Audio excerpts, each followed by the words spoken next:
Okey, Assalamualaikum warahmatullahi wabarakatuh. Pelajar tahun 4, subjek akhlak. Hari ini subjek akhlak. Kita masuk pelajaran baru, pelajaran yang kelima. Akhlak kita paling laju dah pelajaran kelima dah. Iaitu adab menyambut Aidain. Okey, sebelum tu kita sedikit ulang kaji apa yang kita dah belajar sebelum ni. Kita dah belajar adab bertanya, adab bermain, adab melayari internet dan adab berjiran. Paling latest, paling yang terbaru kita belajar adalah adab berjiran. Gelap tak Tak nampak Ustazah Sekejap Ustazah ubah sikit. Okey. Okey, untuk hari ini kita belajar adab menyambut Aidain. Apa tu Aidain? Apa tu? Iaitu Aidul Adha, Aidul Fitri dan Aidul Adha. Apa tu? Raya Raya puasa. Kalau kita cakap raya puasa dan raya haji. Itulah. Jadi kita nak belajar adab-adab ketika menyambut raya Aidul Adha dan raya Aidul Fitri. Okey, jom kita tengok pengertian Aidain. Idul Fitri ialah perayaan yang disambut oleh umat Islam setiap tahun pada bulan Syawal selepas menjalani ibadah puasa selama sebulan. Idul Fitri disambut pada 1 Syawal. Ni takkan ada yang tak tahu ke? Idul Fitri ni apa? Hari raya lah, hari raya Idul Fitri. Kita puasa dulu Ramadan, kita puasa bulan Ramadan, lepas tu kita beraya. Beraya di Syawal, bulan Syawal. Tahun ni puasa bulan apa? Bulan 4 tak lama dah. Puasa bulan 4, raya bulan 5. Idul Adha ialah perayaan yang disambut oleh umat Islam pada setiap tahun di bulan Zulhijjah sempena mengerjakan ibadah haji di Baitullah iaitu Mekah. Idul Adha disambut pada 10 Zulhijjah setiap tahun. Ini pula Idul Adha, iaitu raya haji 10 Zulhijjah. Okey, kalau raya ni raya haji dengan raya puasa 1 Syawal.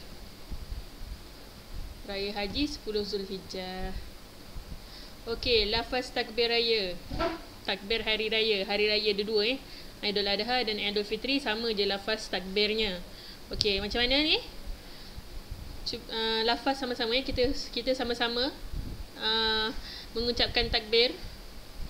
Allahu Akbar, Allahu Akbar, Allahu Akbar. La ilaha illallah wallahu akbar. Allahu Akbar walillahil hamd. Itu ucapannya. Ini selalu kita dengar kat masjid lelaki yang mengucapnya, lelaki yang yang handle lah takbir raya biasa di masjid. Perempuan boleh tak takbir? Perempuan lelaki sama je, sunnah melaungkan takbir raya. Cumanya lelaki dia laung kuat-kuat pakai mikrofon. Perempuan sendiri je lah ikut gitu. Ini takbirnya. Kamu bacalah sendiri Tak apa, nanti kalau naik sekolah nanti minggu depan kita baca. Kat sini kan Ustazah baca seorang-seorang kan orang fikir kenapa pula lah baca takbir belum raya lagi, puasa pun belum. Okey, seterusnya adab menyambut Aidain. Sebelum menyambut Aidain, menghidupkan malam hari raya dengan bertakbir. Biasanya hari terakhir kita puasa, contoh hari ni kita last puasa, esok dah raya kan, malam tu dah dengar dah bunyi takbir, dah melaungkan takbir di malam raya, bertahmid dan berzikir memuji Allah. Bertahmid ni macam mana bertahmid? Bertakbir Allahu Akbar, bertahmid Alhamdulillah, gitu. Mana bertahmid ni walillahilham walhamdulillahi katsira. Itu adalah tahmid. Berzikir tadi itulah, semua tu berzikirlah, memuji Allah Subhanahu Wa Taala. Yang kedua, mengeluarkan zakat fitrah bagi zakat fitrah bagi orang Islam mengikut syarat-syarat tertentu. Bila waktu afdal keluarkan zakat fitrah? Sebelum solat hari raya. Lepas bila dah solat hari raya, dah tamat dah waktu untuk membayar zakat fitrah. Zakat fitrah ni wajib ke sunat ke apa? Wajib. Wajib ke atas setiap orang Islam. Kalau macam kita perempuan, kalau macam kita di bawah tanggungan ibu ayah lagi, jadi yang kena bayar fitrah untuk kita siapa? Ayah kita. Ayah kita yang bayar fitrah untuk kita, bayar zakat untuk kita. Ketua keluarga yang membayar zakat untuk kita. Contohnya kalau mak ayah kita dah tua, kita yang bela mak ayah kita, kita yang jaga mak ayah kita, kita yang kena keluarkan zakat untuk mak ayah kita. Macam tu tengok siapa yang kita tanggung. Kalau kita ni ditanggung oleh orang, kita ditanggung oleh mak ayah kita ke? Ayah kita yang kena keluarkan zakat untuk kita. Kalau kita tanggung diri kita je, kita yang kena keluarkan zakat untuk diri kita sendiri. Macam tu, okey? Ni sebelum hari raya, sebelum menyambut hari raya. Okey, semasa ni ketika berlakunya hari raya tu, contoh, esoknya hari raya, mandi sunat pada awal pagi hari raya. Jadi pagi raya tu kita bangun, mandi dulu, mandi sunat. Sebelum pergi masjid, sebelum pergi solat, sunnah. Menunaikan solat sunnah Aidul Fitri atau Aidul Adha serta mendengar khutbah raya. Ni biasalah siapa yang tak pernah pergi solat raya, pergilah solat raya tahun ni. Nanti kan dah besar-besar tak biasa, tak reti, nak takbir pun tak reti. Lagi-lagi yang lelaki. Pada hari raya ni, perempuan yang uzur, yang haid pun disuruh keluar oleh Nabi Muhammad SAW. Nabi Muhammad suruh perempuan haid pun pergi keluar menyambut hari raya, pergi keluar dengar khutbah raya. Jadi kat sini penting dan Rasulullah menekankan untuk kita menyambut Aidul Fitri dan Aidul Adha. Sampaikan perempuan yang tak boleh solat, yang tak boleh membaca Al-Quran, yang ketika dalam haid pun disuruh keluar oleh Nabi Muhammad, keluar daripada rumah, dengar khutbah di masjid. Maksudnya kalau haid tak boleh masuk masjid kan, maksudnya dengar je lah dari luar.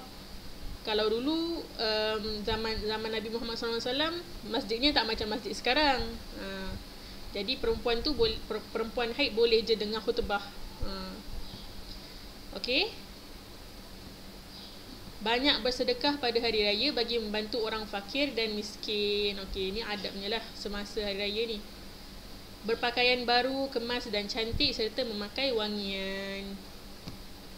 Ketika raya, disunnahkan memakai pakaian yang baru, pakaian yang wangi, pakaian yang cantik, yang baru dan berwangi-wangian untuk pergi solat di masjid dan berziarah. Okey, wangian ni khusus untuk lelaki. Perempuan tak boleh pakai terlalu wangi. Boleh nak pakai minyak wangi, tapi tak boleh terlalu wangi sampai orang sebelah boleh bau. Tak boleh sampai orang-orang lain boleh bau wangi, bau minyak wangi kita tu, tak boleh. Okey, seterusnya bermaafan sesama keluarga, saudara, mara dan sahabat handai. Okey, ini antaranya lah. Seterusnya, selepas hari raya, menziarahi kubur saudara mara, melakukan ibadah korban pada hari raya Aidil Adha, menziarahi sanak saudara dan bermaafan. Okey, pada hari raya Aidil Adha, khusus untuk Aidil Adha, melakukan ibadah korban. Ibadah korban ni apa? Sembelih. Sembelih lembu ke, kambing ke, korban binatang-binatang korban lah. Perkara yang dilarang ketika menyambut Aidain, melakukan pembadiran seperti bermain mercun. Ni tak boleh, sebab benda ni tak memberi apa-apa manfaat dan membahayakan diri kita. Okay, siapa yang suka main mercun tu, tak perlulah main mercun lagi. Sebab mercun ni dah melampaui batas, dah macam berlebih-lebih.